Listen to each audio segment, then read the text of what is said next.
The morning Mary Sutton sent that telegram, her hands had not shaken in 4 years. And they did not shake now, but something deeper than her hands, something housed behind her ribs and below her throat, trembled with the particular violence of a woman who has spent 4 years learning not to need anyone at all. She stood at the counter of the Harlan Creek Telegraph office on a bright October morning in 1882, the dust of the Texas Panhandle already sifting through the door behind her, coating the backs of her worn boots the same pale gold it coated everything else in this country.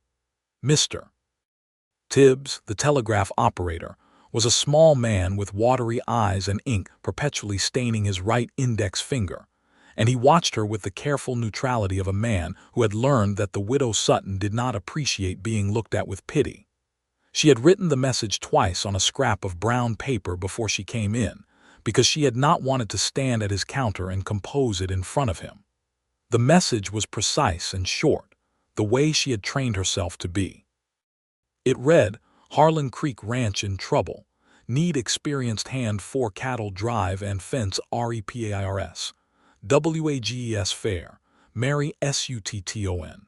She slid the paper across the counter without meeting Mr. Tibbs's eyes. He read it once and wrote the number of words on a smaller slip. She counted out the coins from her coat pocket without being asked. He counted them back in silence, the way she preferred, and she walked out into the October light before the bell above the door had finished ringing. Outside, she stood with her back to the telegraph office and looked at the street of Harlan Creek the way a general looks at terrain she does not particularly trust. The town was young and a little rough and perpetually optimistic in that exhausting way that frontier towns had, with their fresh-cut lumber storefronts and their hand-painted signs, and their certainty that civilization was just one more season away. Mary did not share that certainty. She had been in this country long enough to know that the land made its own decisions. Her horse, a dun mare named June, stood at the post with the patient expression horses develop when they have been carrying a serious person for a long time. Mary untied her, stepped into the saddle with the practiced ease of someone who had been climbing onto horses since before she was old enough to be afraid of falling, and turned June's head toward the road that led out of town and east toward the ranch. The ranch was called the Double S, which her husband Thomas had named with the kind of sentimental optimism that she had loved about him, and still loved about him in the way you love something that has gone. Thomas Sutton had come to the Texas Panhandle in 1876, had built the first structure on the property with his own hands, 2 rooms and a sleeping loft, and had sent east for Mary 2 years later. She had been 22 when she came. She had been 26 when Thomas died.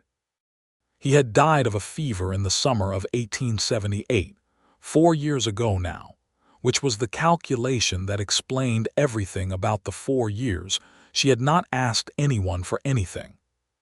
4 years of being the kind of woman who does what must be done because no one else is going to do it.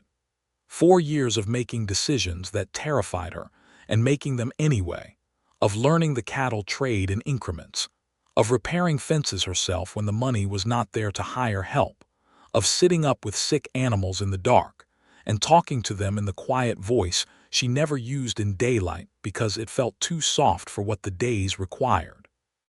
4 years and the ranch was still standing, which she counted as her primary achievement.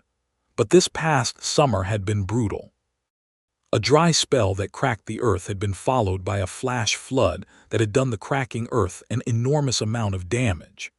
300 yards of fence along the south pasture had been torn out, and the cattle, she was running a modest herd of 200 longhorns, had scattered badly enough that she'd spent 3 weeks trying to account for them all and still suspected she was down 12 or 15 head. The cattle needed to go to market in Amarillo before winter, and she knew with the clear, unsentimental certainty that 4 years of solitary decision-making had given her that she could not do a drive of that distance and manage the necessary repairs at the same time. She could not do either one alone. She had argued with herself about the telegram for 2 weeks before sending it. She had thought about it every morning while she stood at the iron stove making coffee, watching the sky outside the small kitchen window go from black to that particular deep blue that preceded sunrise in this part of the country. She had thought about the cost, which she could not entirely afford, and the risk of bringing a stranger onto the property, and the fact that she had been managing without help for 4 years and perhaps could manage another way through this. She had gone over every alternative with the thoroughness of someone who genuinely does not want to ask for help. And then she had written the telegram. What she did not know, and had no way of knowing, was that Raymond Collier had already made his decision before her message arrived. Raymond was 31 years old and had been working as a cattle hand and occasional ranch foreman across a wide swath of Texas and New Mexico territory for the better part of a decade.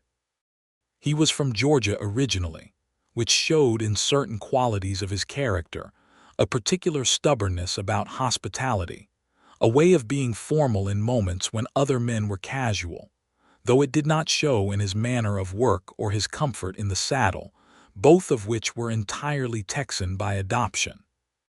He had a good reputation along the cattle trails, which in that world and time meant something specific.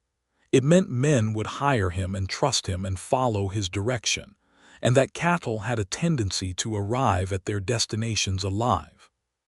He had been working a spread in New Mexico territory for the past year and a half, a large operation that he had organized efficiently and run without trouble. But the owner had sold the land and cattle both in September, and Raymond had taken his wages and his horse, a big bay named Crockett, and had ridden east into Texas because he had heard there was work in the Panhandle, and because he had a restlessness in him that New Mexico had not cured.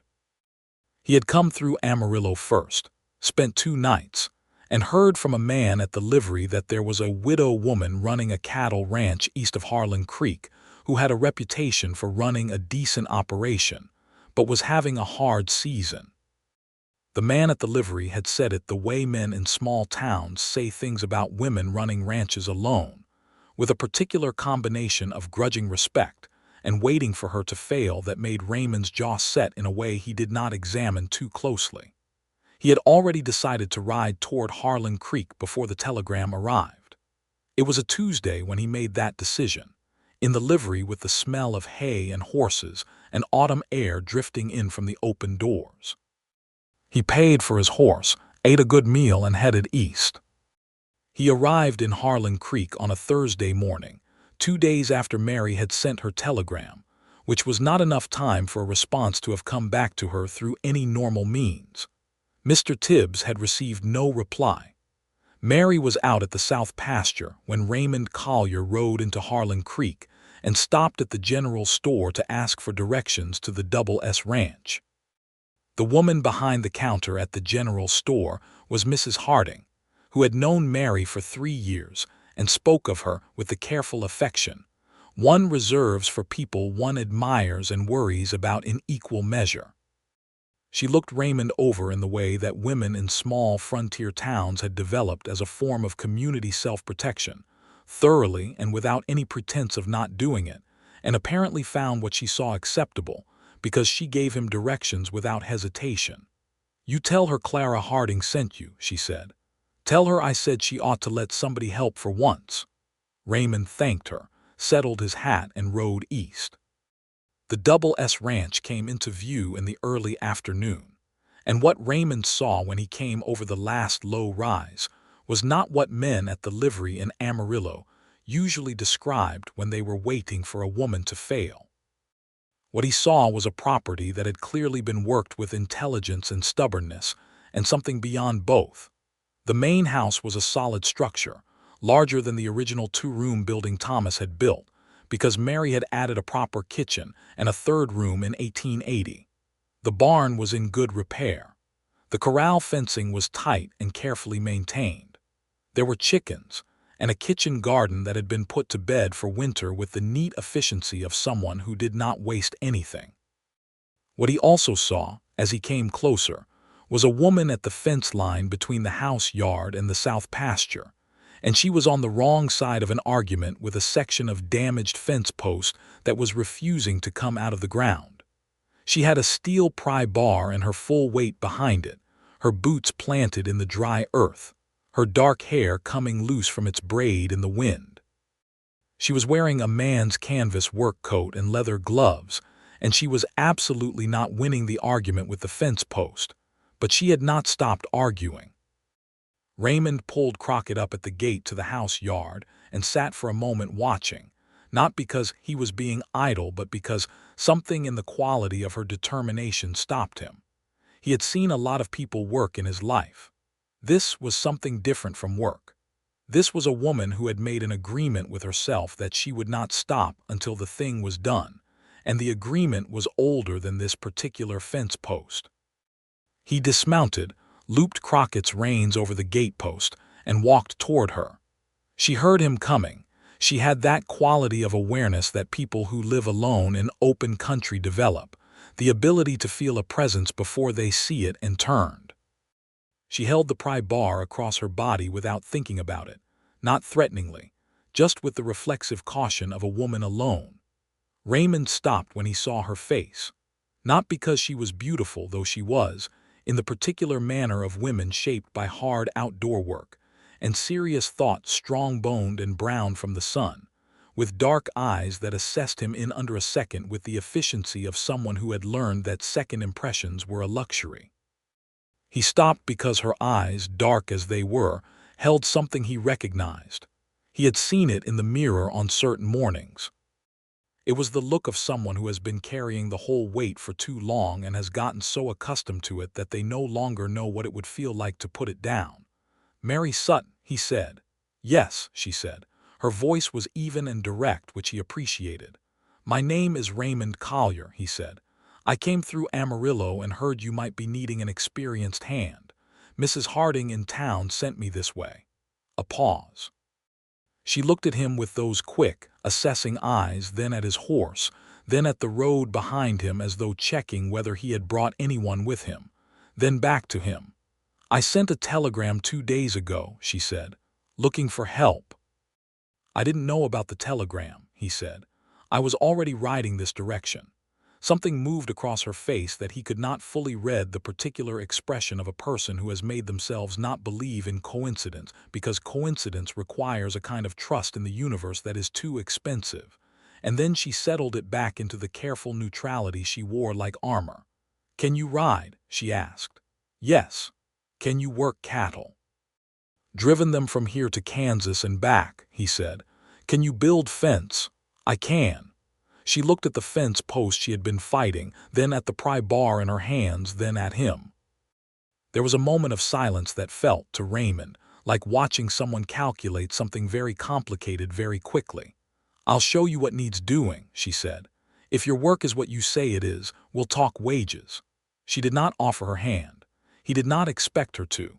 She turned back to the fence post and put the pry bar in again. Raymond walked to her side, took hold of the post with both hands, and worked it in coordination with her leverage without being asked. The post came out of the ground in 10 seconds. She looked at it, then at him. "Good," she said, "just that." She walked toward the barn to show him where he could put his horse, and Raymond Collier picked up the damaged fence post and followed, and that was the beginning of it. The first week was entirely work, which suited them both.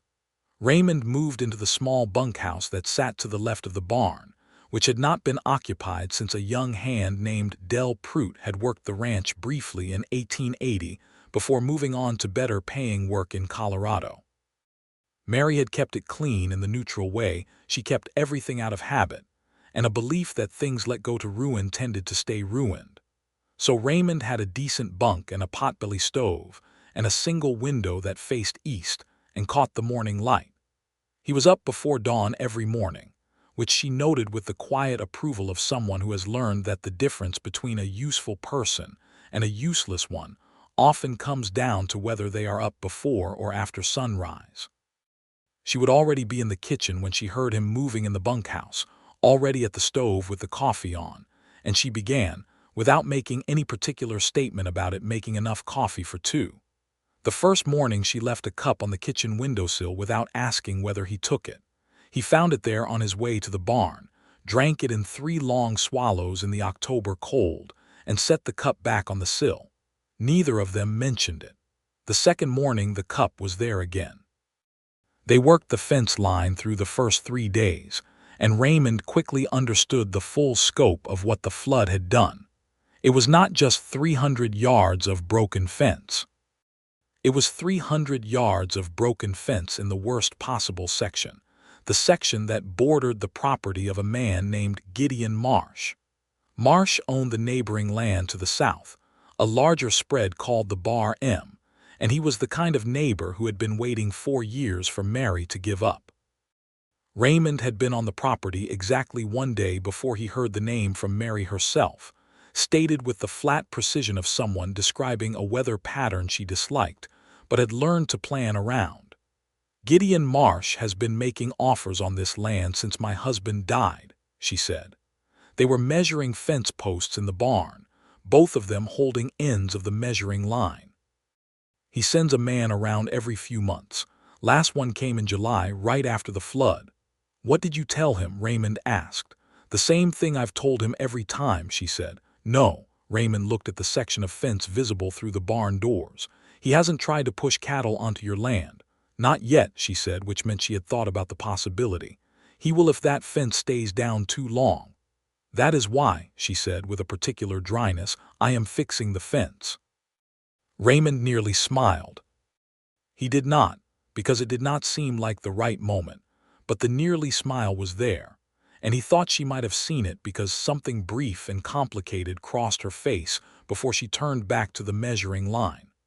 They worked alongside each other with the comfortable efficiency of 2 people who both happened to be competent at the same thing, which is a different kind of comfort from almost any other kind, and neither of them acknowledged how good it felt. Raymond would take a position without being told when the work made it obvious where he should be. Mary would adjust without instruction when his movement changed the task. By the second day they had developed a working rhythm that felt, to an outside observer, like people who had been doing this together for a long time. But they were careful with each other. Mary was careful the way she was careful with everything out of long practice, and the self-protection of someone who had lost the person she stopped being careful around. Raymond was careful because he had been on other people's land before and understood the delicacy of being a stranger welcomed in, and also because there was something about this woman that made him careful in a way he could not have easily explained. She was like the country she lived in, open and austere and beautiful, and absolutely not inviting anyone to take her lightly. By the end of the first week, the south fence was half rebuilt, and Raymond had seen enough of the herd to give Mary a solid count. She was down 14 head, which was better than the 20 she had feared. He had also ridden the full perimeter of the property and come back with a clear picture of what else needed attention beyond the fence. He found her at the kitchen table that evening going over her accounts, a small ledger that she closed without hurrying when he knocked at the open door, not out of secrecy, but out of the habit of a person who has not had her private life observed in a long time. "Sit down," she said, which was the first time she had invited him inside beyond the initial tour of the property. He sat across from her at the table and put his hat on the table beside him and told her what he'd found. The roof of the barn needed work on the west side before winter came. There was a section of the water trough near the east corral that had been patched and would need to be replaced rather than patched again. The cattle were in better condition than he had expected given the summer, which was a credit to her management, and he said so without embellishment, just as a statement of fact. She listened to all of it without interrupting, which he was beginning to understand was characteristic of her. She gathered information first and spoke second, and when she spoke it was direct. "The barn roof I expected," she said. "The trough I did not know about. Thank you for finding it." "I can fix both before we move the cattle," he said. "If the drive is to Amarillo, we need about 10 days on the trail with a herd this size." "I was planning to leave the 3rd week of October," she said. "That gives us 2 weeks. "It's enough," he said. She looked at him across the table for a moment in the way she looked at things she was assessing. He had gotten used to being looked at this way by her. It was not unfriendly. It was simply thorough. "I owe you wages for the first week," she said. "Pay me at the end," he said, "when the cattle are sold." Something shifted in her expression. He had learned to watch for those small shifts because she did not give away information freely, and the shifts were the most honest thing about her. "Why?" she asked. "Because that way you know I have a reason to see the job through," he said. She looked at him for another moment. "I had not thought of it that way." "I know," he said. "You were going to be careful about trusting me." She almost laughed. He saw it, the quick upward movement at the corner of her mouth, the equally quick containment of it, and it hit him somewhere in the chest, that almost laugh, with a force he was not prepared for. "I am careful about most things," she said. "I noticed," he said. Another pause, this one quieter, and Raymond was suddenly very aware of the lamp on the table between them and the way it lit her face. The strong line of her jaw, the dark eyes that were, now that he was this close and in this light, not entirely closed to him. "Well," she said, and her voice had lost a fraction of its professional evenness. "Good night then, Mr. Collier." "Good night, Mrs. Sutton," he said, and picked up his hat and went back to the bunkhouse in the dark. He lay on the bunk for a long while listening to the wind come across the panhandle, that particular Texas wind that is never just wind but always some kind of statement, and thought about the look on her face when she almost laughed. The second week brought three things: a finished fence, a visit from Gideon Marsh's man, and the beginning of something between them that neither of them had names for yet. The fence was finished by the Thursday of the second week. Raymond and Mary had worked it together with a single hired laborer from town, a young man named Enrique Torres, who was 17, strong and very quiet, who Mary paid a day rate, and who looked at Raymond with the careful attention of a young person, deciding whether a stranger is trustworthy. By the end of the second day, Enrique had apparently made his decision, because he began talking about the property with the easy comfort of someone who has been coming here for years, and Raymond learned from him things about the ranch that Mary had not thought to mention: that the spring on the north property produced the cleanest water in the county, that the soil in the kitchen garden was unusually good, that Mary had delivered 3 difficult calves herself in the spring without any help, and all 3 had survived. Enrique said these last things the way people speak of accomplishments that deserve acknowledgement and haven't received enough of it, and Raymond listened with a feeling he did not immediately identify but which was, in some form, admiration. Marsh's man came on the Friday. His name was Bowden, and he was a lean man of about 40 with the kind of face that had made too many convenient calculations. He rode in while Raymond and Mary were in the corral working a young steer that had developed a habit of breaking left at the worst moments. Mary heard the horse first, and Raymond heard her go still. She climbed the fence rail and stood at the top of it with her arms crossed, watching Bowden ride in, and Raymond climbed out behind her. "Mrs. Sutton," Bowden said, touching his hat in a way that managed to be simultaneously polite and dismissive. "Bowden," she said, "Mr. Marsh wanted me to come by and see how you were making out after the flood." His eyes moved to Raymond with a studied casualness that was not casual at all. "As you can see," Mary said, with a gesture toward the completed fence line that managed to be entirely factual and also not remotely warm, "we are making out fine." Bowden's eyes stayed on Raymond. "Hired help. Mr. Collier," Mary said, "is my ranch foreman." It was the first time she had used the word, and Raymond did not look at her but felt it, the deliberateness of it, the way she had chosen that word specifically for Bowden to hear. Bowden looked between them with a calculation that was not subtle, and then looked back at the fence. Raymond watched him notice that it was not just repaired but well repaired, solid work, and saw the slight adjustment in Bowden's expression that happened when someone revises a plan. "Well," Bowden said, "Mr. Marsh will be glad to hear you're doing well." "Tell Mr. Marsh," Mary said, that if he has any further concerns about the health of this property, he is welcome to observe it from the public road. Bowden rode out without answering, which was answer enough. Raymond and Mary watched him go, standing side by side on the fence rail in the afternoon light. When Bowden was out of sight, she climbed down from the rail and Raymond climbed down beside her, and they stood in the corral with the steer walking quietly in the background. "Will he cause trouble?" Raymond asked. "Marsh will try something," she said. "He always does when he thinks he sees an opening. The fence closing up the south pasture will discourage him for now. I'll keep an eye on that section," Raymond said. She looked at him then, a look that was different from her usual assessing look, not harder but less armored, and there was something in it that made the air between them feel like it had moved. "Thank you," she said, "for being here when he came." "I didn't do anything," Raymond said. "You were here," she said, and the words were simple enough, but the weight behind them was not simple at all. Because a woman who has been alone for 4 years saying "you were here" means something different than it means to anyone else. She turned back to the steer before he could answer, and Raymond let the moment settle and did not push it, because he was beginning to understand how she worked, that she said things and then needed room for them to exist, that she had been alone long enough that intimacy of any kind required a particular kind of space.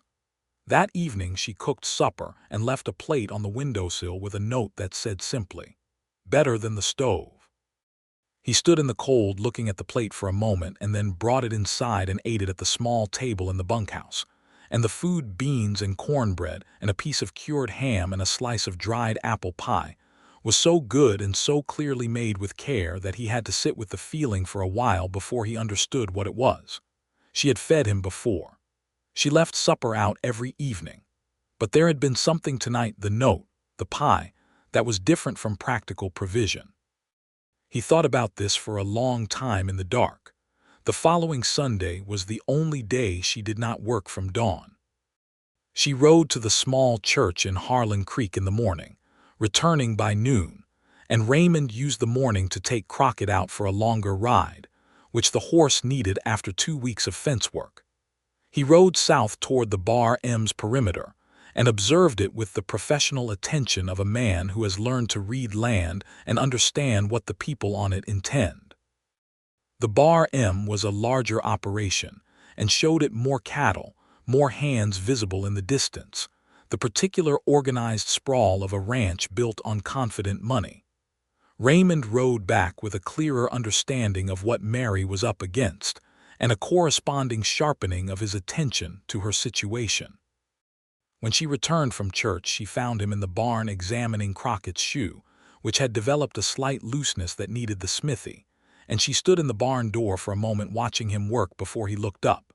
She was wearing a different dress than her work clothes, a dark blue wool dress that was respectable and simple and made her look, in the way that ordinary clothes unexpectedly do, suddenly, entirely herself.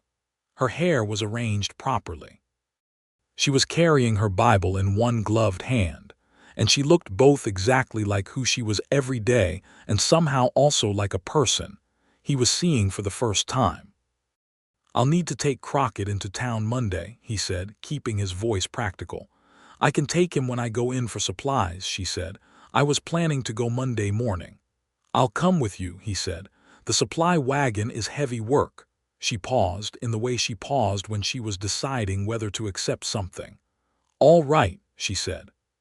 She set her Bible on the shelf near the barn door and came to look at the horse's shoe, and Raymond showed her the looseness, and she looked at it with her direct attention and said that the smithy had a good hand, that he'd done reliable work for her.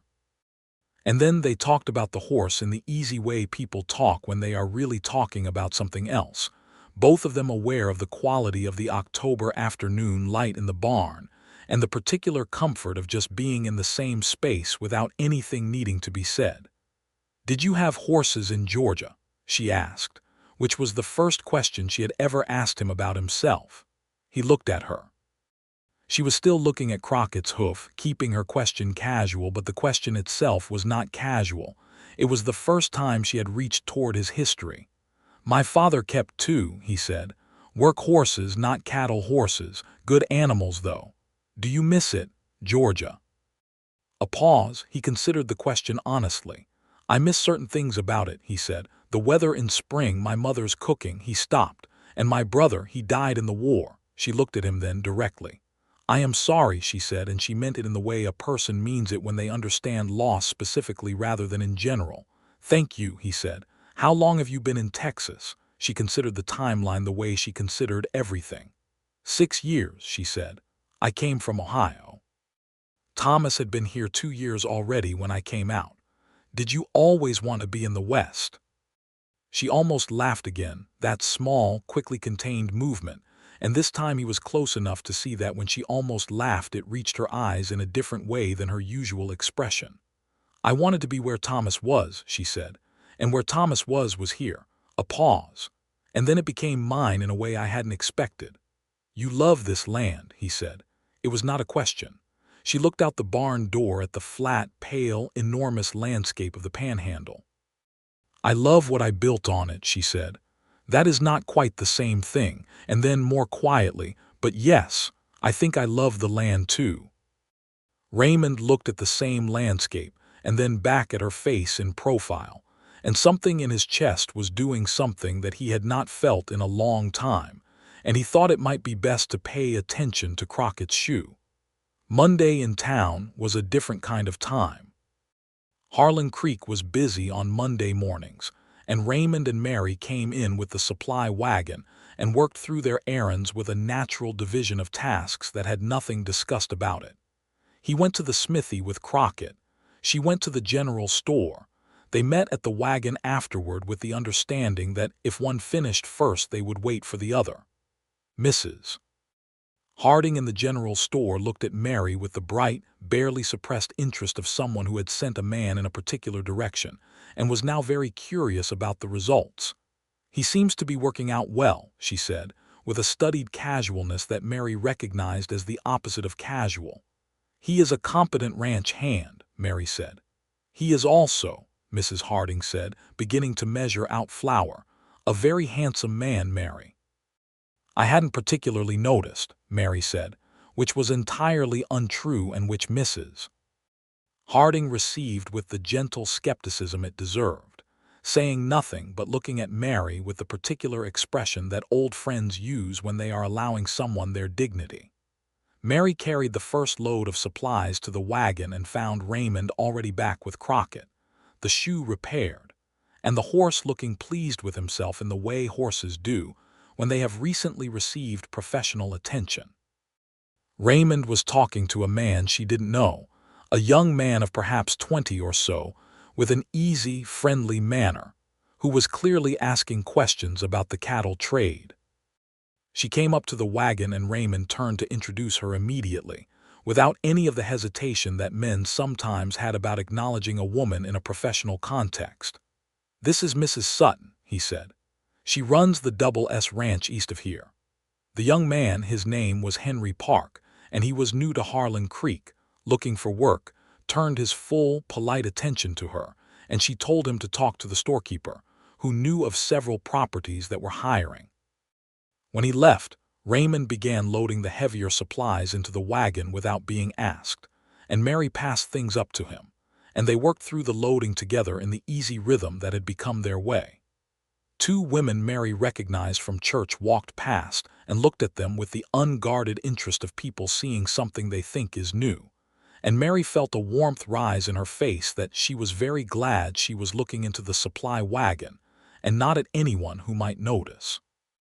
They ate lunch at the small dining house near the bank, a practical decision that she framed as practical, because it was closer to midday than she had expected, and they had more supplies to load, and it made no sense to drive back and then drive forward again. The dining house was run by a large, cheerful woman named Mrs. Pratt who put plates of roast beef and boiled potatoes in front of them without asking what they wanted, which was standard practice, and which Mary had always found restful.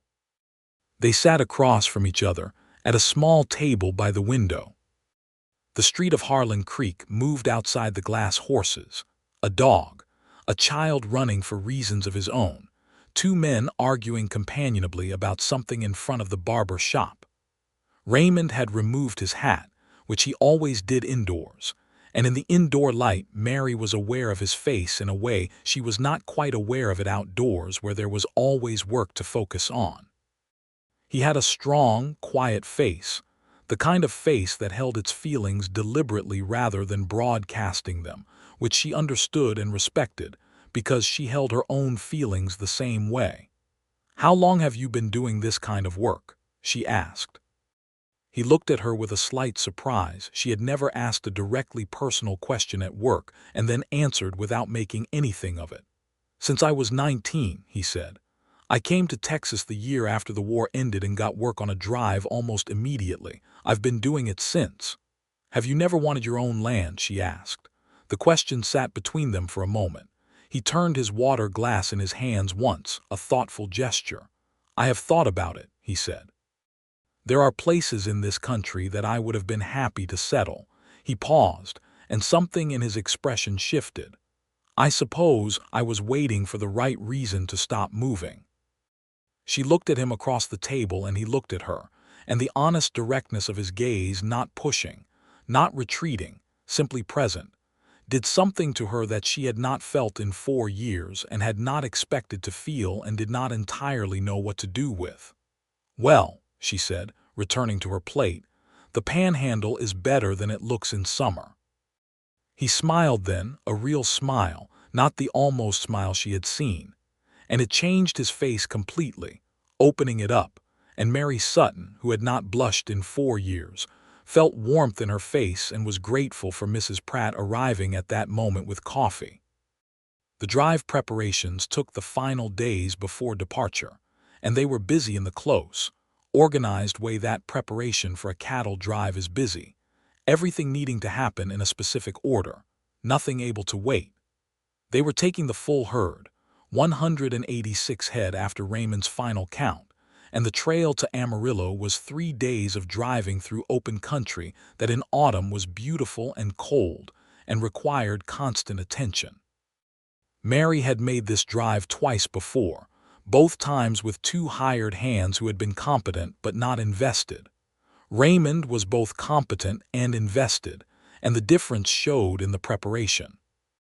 On the evening before the departure, she came to the bunkhouse for the first time, knocking at the open door with her usual directness. He was at the table reviewing his notes on the cattle, the weights, the conditions, the number he expected to lose to the trail, and looked up when she knocked. "Come in," he said, and she came in and looked at his notes briefly, then sat in the chair across from him with the ease of someone who has gotten less cautious than she started. They went over the route together, the water sources, the places where the herd would need to be moved carefully to avoid a particular canyon section that spooked cattle badly. He had ridden ahead that afternoon to look at the first day's route, and she was glad he had, because he had noted a section she had not thought to mention and had planned around it automatically. After the route was finished, they sat for a moment in the comfortable silence that they had developed, the kind of silence that does not need filling because the people inside it are easy with each other. "I want to say something," Mary said, and her voice had the quality it had when she was saying something she had considered for a long time. "I sent that telegram 10 days ago because I had been telling myself for 2 weeks that I did not need help. I had been telling myself that for 4 years for various things, and mostly I was right." She paused. "But this time I was wrong and I knew it, and I waited 2 weeks anyway before I could make myself admit it." Raymond looked at her. He did not speak. "What I am trying to say," she said, "is that you being here has been—" She stopped and started again, and he watched her work through the difficulty of saying something openly that she had been keeping inside. "It has been more than useful. It has been good. To have someone here, to not be doing all of it alone." The lamp was between them again. Raymond thought about all the ways he could answer this and chose the most honest one. "I came to Harlan Creek before the telegram," he said. "I told you that. What I didn't tell you is that by the time I got to this ranch I'd already decided this was where I wanted to be." She looked at him carefully. "You couldn't have known anything about this property." "I knew enough," he said. I knew from the man at the livery in Amarillo that there was a woman running a cattle ranch alone who had had a hard season, and who was the kind of person people talked about with respect even when they were waiting for her to fail. I knew from Mrs. Harding when she sent me this way that you were worth sending someone good. He paused. And then I saw you fighting that fence post.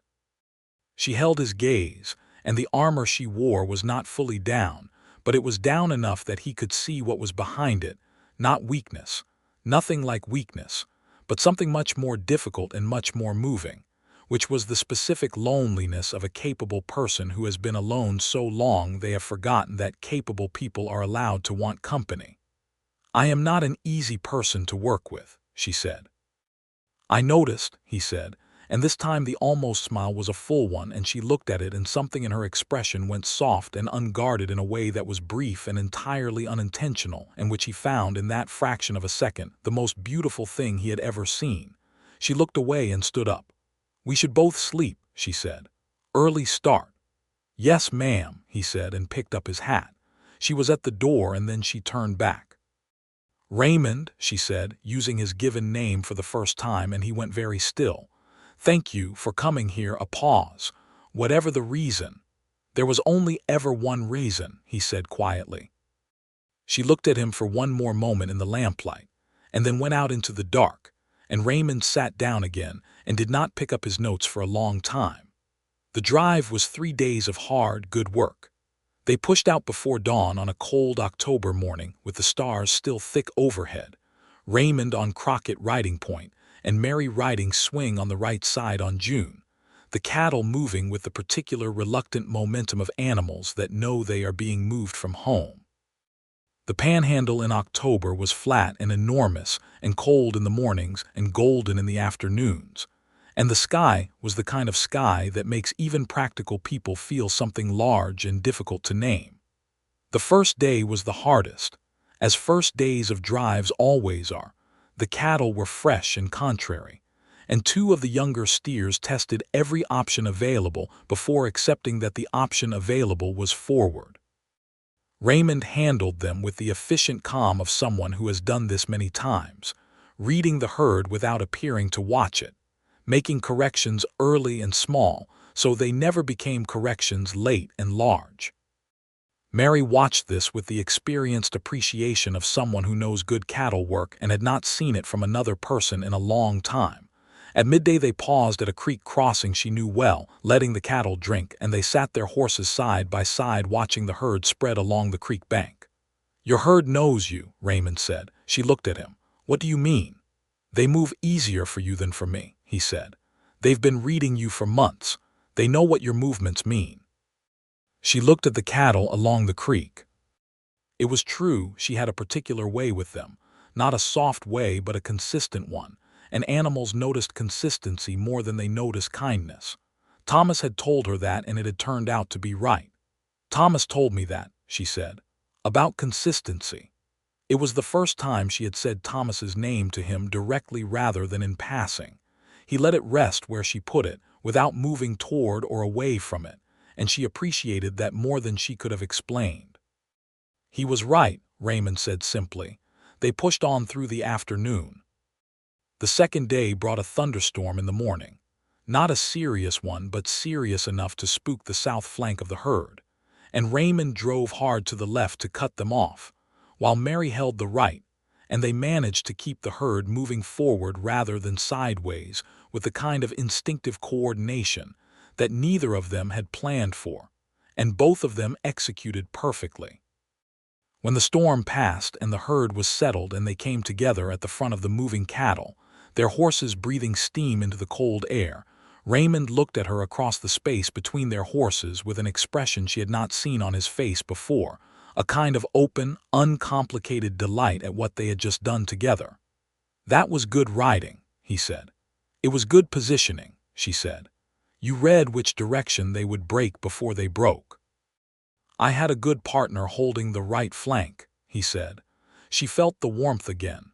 She had been feeling it repeatedly and was beginning to stop arguing with it.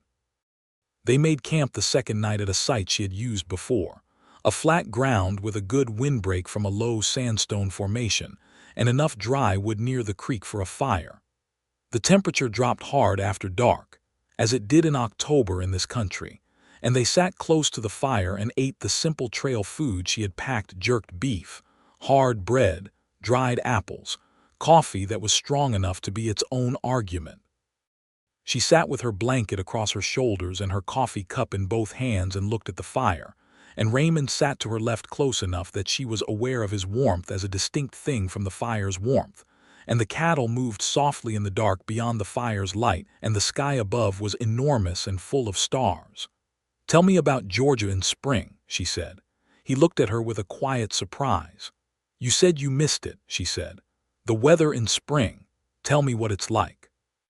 He looked at the fire for a moment, and then he talked about Georgia in April, the particular green of it that was nothing like the color of any other place, the smell after rain, his mother's garden, the way the hills looked in the early morning.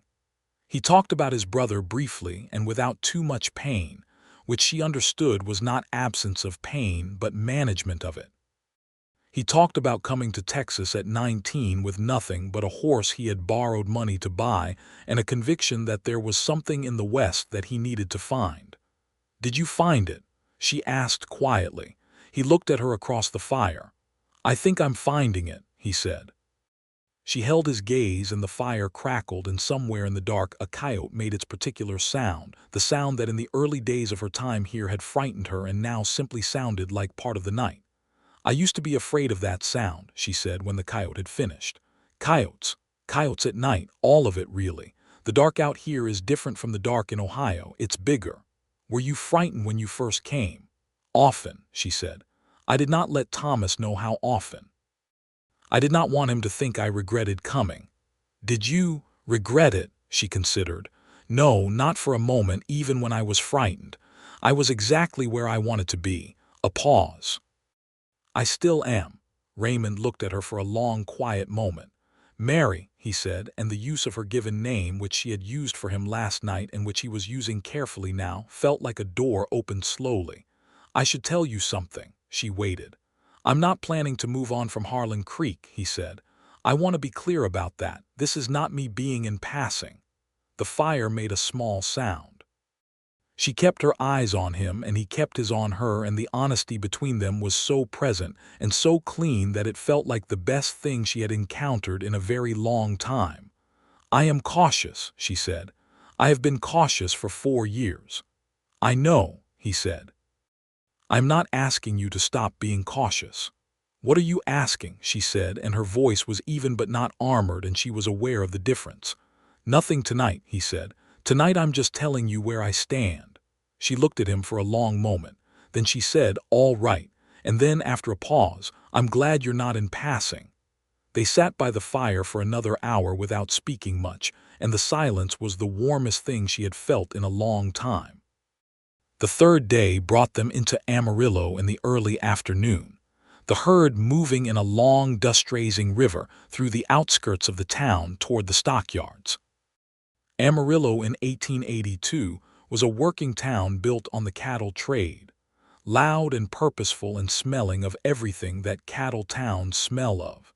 And the stockyards at the end of a successful drive were a complicated pleasure, chaotic and satisfying simultaneously. Raymond handled the sale negotiation alongside Mary, and she observed with sharp attention the way he knew the cattle buyer's angle and countered it without aggression, just with information, weights, conditions, the health record of her herd, and they got a better price per head than she had received the year before. She shook the buyer's hand in the practical way she did everything, and Raymond shook it after her, and when they walked away from the stockyards and stood in the street, she had a number in her pocket that meant the double S would make it through winter without the specific kind of fear that had been sitting below her sternum since August. She stood in the Amarillo street and felt something release in her chest that she had not even known was fully clenched. "It's a good price," Raymond said. "It is," she said. "Better than last year. You had a better herd condition than last year." "We had," she said, and the "we" was deliberate, and he received it without comment, but she saw the slight straightening of his shoulders, the quiet satisfaction.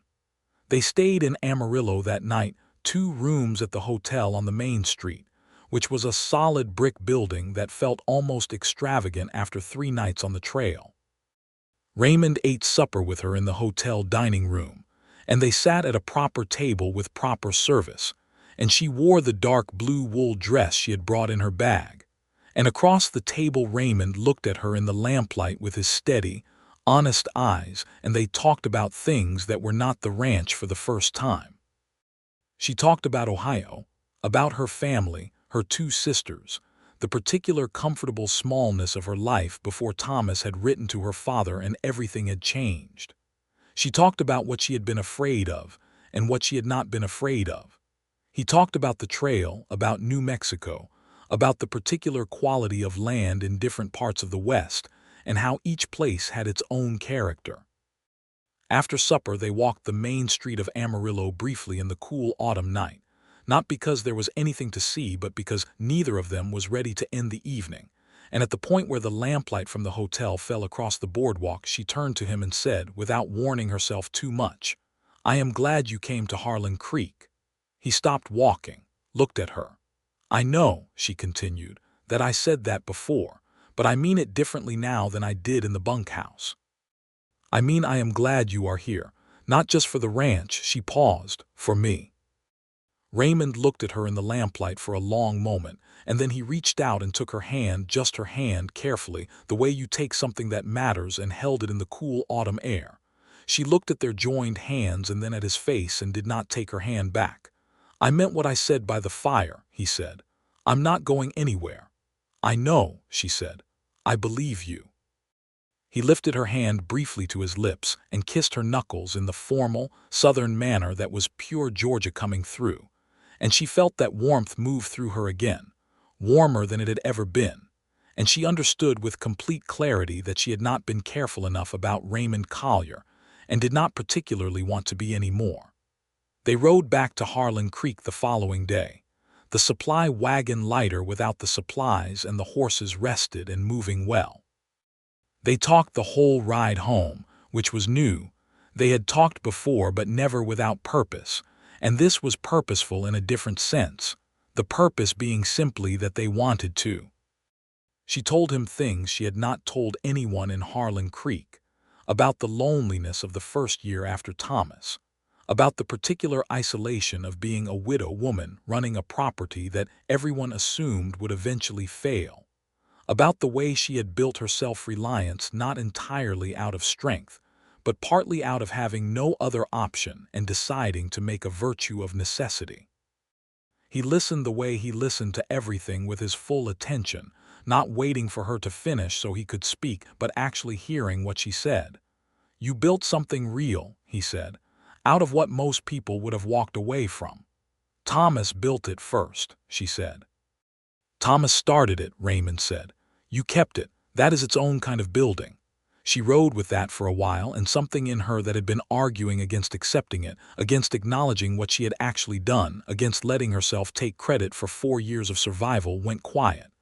"Will you tell me about your plans?" she said. "Going forward, what you actually want." He was quiet for a moment, looking at the road ahead, the flat gold country rolling out before them. "I want land," he said. "I have enough saved for a start, not much but enough for a start.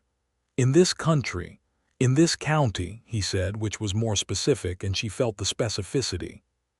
"Amen," she said. "Mary," he said, and the way he said her name was different from how anyone else said it. It landed with a particular weight, as though her name in his mouth was its own complete sentence. "I don't want you to make plans around me that I haven't agreed to," she said, which was the most direct she had been. "I'm not making plans around you," he said. "I'm making plans toward you. There's a difference." She thought about this. "What's the difference?" "Making plans around you means I'm assuming. Making plans toward you means I'm hoping and asking." She looked at him on his horse, this man who had appeared at the gate of her property 2 weeks ago because he had been already on his way. This man with his steady eyes and his honest way and his Georgia formality and his perfect understanding of cattle work and the way he took her hand in Amarillo and the way he had said to her, "I'm just telling you where I stand." "Ask then," she said quietly. He looked at her with an expression that was, for the first time she had seen, not composed at all. It was open and hopeful and a little bit afraid, which she found more compelling than any amount of composure. "Would you be willing to let me court you?" he said. "Properly. With the understanding that my intentions are serious and permanent." The October wind moved through the dry grass on both sides of the road, and the horses walked on, and the sky above them was the particular clear, deep blue of autumn in the Panhandle. "Yes," she said, "I would be willing." He exhaled, and she realized he had been holding his breath.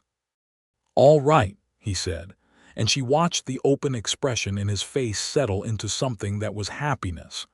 Just that uncomplicated happiness, which she had forgotten was a thing that could exist on a person's face as simply as that.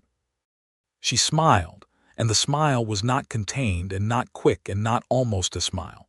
And when Raymond Collier saw it full and real and entirely for him, he understood that he had found what he came to Texas looking for 22 years after he left Georgia. They arrived home to the Double S in the late afternoon, the horses recognizing the turn home and picking up their pace, which horses always do, having a better relationship with the concept of home than most people. She made supper that evening, and for the first time he did not eat from the windowsill but came to the kitchen, and they ate at the kitchen table with the lamp between them and the stove warm against the October cold outside, and talked until the lamp oil ran low, and then continued talking in the near dark, not noticing because the conversation did not require the light. The weeks that followed were the transformation of a working partnership into something larger. He courted her with the particular formality of a Southern man who took seriously the concept of doing things properly, which in the context of a Texas Panhandle ranch in 1882 meant practical courtship, because there was no other kind. He brought her wildflowers from the creek bed on the days when they grew, which was not many days in late October, but the intention was clear.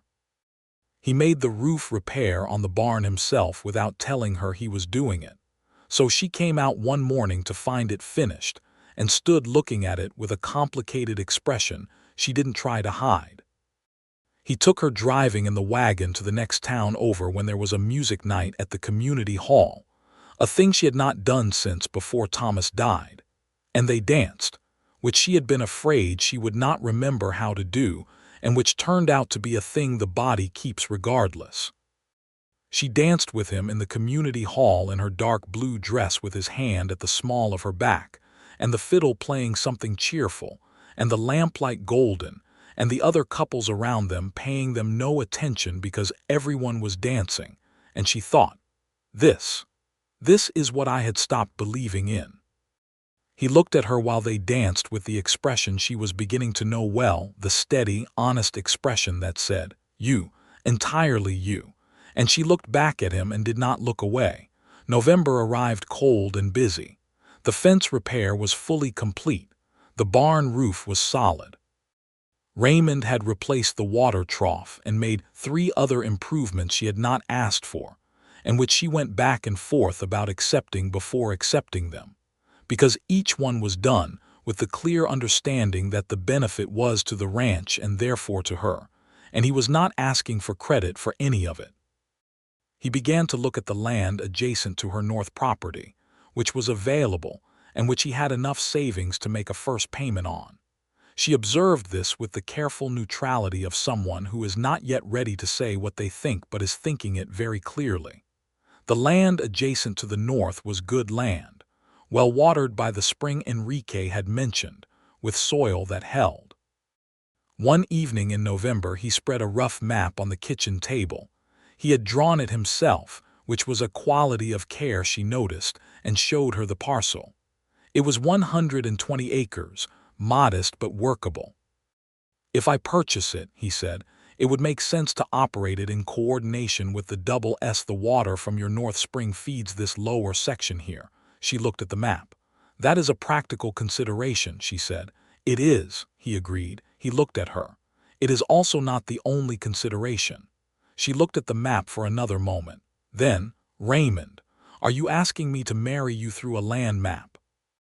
He laughed a real, full laugh, and she heard the sound of it and thought it was one of the best sounds she had ever heard in this kitchen.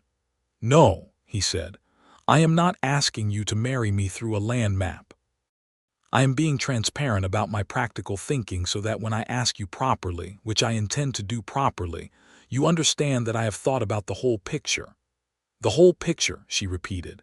"You and the ranch and the land and the future," he said. "All of it together." She looked at him across the map, across the table, across the lamp. "You are a very thoughtful man," she said, and the warmth in her voice was unguarded in a way she no longer tried to guard. "I had a very good reason to think carefully," he said. He asked her properly on a Sunday in late November after she came back from church. He was waiting for her in the house yard when she rode in, not in his work clothes but in the good shirt he had, dark cotton, collar pressed, hat in his hands, and she came into the yard on June and looked at him standing there with his hat in his hands and understood immediately. She dismounted and led June to the post and turned to face him. He said her name first. Just her name, in that way he had her name as its own sentence. Then he said, "I love you. I have been in love with you since the day I came to this ranch and watched you refuse to lose an argument with a fence post. And I would like to spend the rest of my life on this land beside you, if you will have me." The November wind moved between them, cold and clear. Mary Sutton, who had not cried in front of anyone in 4 years and did not cry now, felt something in her that had been held very tightly for a very long time come entirely free. "Yes," she said, "I will have you." He crossed the yard to her in 3 steps and took her face in both hands and kissed her the first time, slow and careful and entirely sure. And she put her hands against his chest and kissed him back. And the panhandle wind moved around them both, and June stood at the post with the patient expression of a horse who has seen a lot and is glad this particular thing is happening. They were married in December in the church in Harlan Creek, on a cold, clear day with a sky so blue it looked painted. Mrs. Harding cried happily and said she had known from the moment she sent him out there. Enrique Torres stood near the back of the church and looked pleased with himself. The minister was a practical man who kept the ceremony brief and warm, and when Raymond took Mary's hand at the altar, his grip was steady and sure, and she held his right back with the full strength of a woman who knows exactly what she is choosing. Gideon Marsh sent a formal congratulations note through the mail 2 weeks later that managed to be cold and correct simultaneously, and Raymond and Mary read it at the kitchen table, and then set it aside and spoke of other things. Raymond purchased the north parcel in January, and they integrated the operations the way he had described over the map, with practical efficiency and mutual decision-making. That was a pleasure because neither of them wasted words or energy on things that did not matter. The house expanded again the following spring, because 3 rooms had been sufficient for 1 person and were crowded for 2 who both brought the quality of needing some space to themselves. And Raymond proved to be a good builder, steady and patient and thorough, the same way he was everything. Their first child was born in the autumn of 1883, a boy they named Thomas James Collier Thomas for Mary's first husband, which Raymond had suggested himself without being asked, with a generosity that made her love him in a way she had not previously had words for. James for Raymond's brother.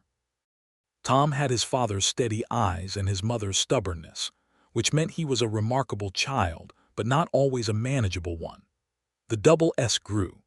Raymond's land merged into its operation so naturally that within 2 years the combined property was one of the more solid operations in the county, not the largest but consistently well run, the kind of ranch that buyers from Amarillo asked after specifically because the cattle came in good condition, and the price was always fair. Gideon Marsh made one more attempt in the spring of 1884, sending Bowden again with a new and higher offer. Raymond answered the door that time. He was polite, brief, and entirely clear. Bowden rode away without dismounting and did not return. The second child came in 1885, a girl they named Eleanor, called Ellie, who had Mary's dark eyes and a fearlessness about horses that surpassed both her parents and gave them both considerable anxiety and considerable pride in equal measure. On the evening of Ellie's first birthday, Mary and Raymond sat on the porch of the expanded house, a good long porch now, the kind of house earns over time, with Tom asleep inside, and Ellie on Mary's lap watching the last of the sunset over the Panhandle, with the concentrated fascination of a 1-year-old who finds everything worth examining. The sky went from gold to orange to a deep, layered rose, and then began to purple at the edges, and the land below it was flat and enormous and entirely theirs. Raymond had his arm around Mary's shoulders, and she was leaning into him in the easy, unconscious way of someone who has been leaning against the same person long enough that it has become her natural position. And Ellie grabbed at the air in the direction of the last of the light with one small determined fist. "She wants the sunset," Raymond said. "She wants everything," Mary said. "She comes by it honestly." He laughed, and she turned to look at him laughing in the evening light, the man who had come to her gate before she asked, who had held the fence post and handed her a cup of coffee, and stood beside her in front of Bowden, and asked her to marry him with his hat in his hands, and thought about the telegram she had sent, about the 4 years she had spent not asking, about the specific morning she had finally written those careful words onto brown paper and slid them across Mr. Tibbs's counter. She had sent that telegram, and he had already been on his way. She had never entirely decided what that meant, whether it was coincidence or something more than coincidence, the universe making a correction, the land choosing its people the way it chose its weather. She had grown up believing in the order of things, and 4 years of being alone had given her a complicated relationship with the order of things, and Raymond had restored it, not by being easy, because he was not always easy, because they were both people of strong character and strong opinion and both knew it, but by being true, by being someone whose word meant what it said and whose presence meant what it felt like. "What are you thinking?" he asked. He always knew when she was thinking seriously. "About the telegram," she said. "What about it?" "I had not asked anyone for anything in 4 years," she said. "Not a real ask, not for anything that mattered." He was quiet, watching the sky. "The one time I did," she said, "you were already on your way." He turned to look at her, and in the last of the Panhandle light his face held everything. It always held steadiness and warmth, and the particular honest love of a man who had stopped moving when he found the right reason, and he said, "I think I was always going to find my way to you." She looked at him for a long moment, and Ellie grabbed at the air again, reaching for something golden and just beyond reach, and Mary thought that was perhaps the most honest description of being alive she had ever seen, reaching for the thing that seems just out of reach, and sometimes, if you are lucky, finding that it was closer than you thought, and that it was already on its way to you.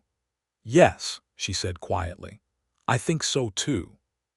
She leaned her head against his shoulder, and the Panhandle evening settled around them, vast and quiet and entirely their own. And in the house behind them, Tom slept in the room his mother had built and his father had expanded. And outside on the porch Ellie, finally tired of reaching for the sunset, and looked instead at her parents, and seemed satisfied with what she found. The years built forward from that porch the way good years do, steadily, with seasons that were sometimes hard and sometimes easy and always shared. There were dry summers that tested the cattle and the patience, and springs that were so green and full of water that the Panhandle looked like a different country entirely. There were market years that were strong and 1 year that was thin, when they sat together over the ledger and made decisions without any of the fear that thin years used to carry when there was only one person making them. Tom grew into a boy who was entirely himself, serious and funny in quick alternation, a natural with cattle, with an instinct for reading the herd that Raymond said was his mother's and Mary said was his father's, and which was probably both. He was 7 when Raymond formally began teaching him to ride properly, not just sitting on a horse but reading one, and the two of them on horseback were so similar in their quiet confidence, and their way of looking at the horizon that it made Mary's heart do something large and inarticulate every time she watched them. Ellie was a force. There was no other word. She was talking at an age that both her parents found alarming and impressive, and she never stopped, which was not a quality either of her parents had, but which both of them secretly admired in her because she said things that were startlingly clear and direct and entirely her own.